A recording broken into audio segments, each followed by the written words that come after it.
ஒரு அடியான் பாவம் செய்கிறான், அது நானாக இருக்கலாம், நீங்களாக இருக்கலாம். பாவம் செய்கிறான், பாவம் செய்ததற்கு பிறகு இறைவனிடத்திலே வருகிறான். இறைவா, நான் பாவம் செய்து விட்டேன், நீதான் என் பாவத்தை மன்னிக்க முடியும் என்று கேட்கிறான்.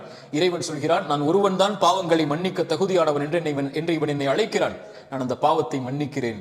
இரண்டாவது முறை மீண்டும் வருகிறான். இறைவா, மீண்டும் அதே பாவத்தை செய்து விட்டேன். அல்லாஹ் சொல்கிறான், நான் ஒருவன் தான் பாவங்களை மன்னிக்க தகுதியானவன் என்று இவன் இடத்திலே வருகிறான், இவன் பாவத்தை மன்னிக்கிறேன். மூன்றாவது முறையும் வருகிறான். மனிதன் பலகீனமானவன் என்று அல்லாஹ்விற்கு தெரியும். அவன் பாவத்தை மீண்டும் தொடர்ச்சியாக செய்வான் என்று அல்லாஹ்விற்கு தெரியும். அல்லாஹ் சொல்லுவான், இவன் பாவத்தை செய்தான், மீண்டும் வந்திருக்கிறான், இவன் பாவத்தை நான் தான் மன்னிக்க தகுதியானவன் என்று இவன் பாவத்தை மன்னிக்கிறேன். இவன் எதை வேண்டுமானாலும் செய்து கொள்ளட்டும், மன்னித்துக் கொள்கிறேன். அல்லாஹ் பாவத்தின் வாசலை திறக்கவில்லை.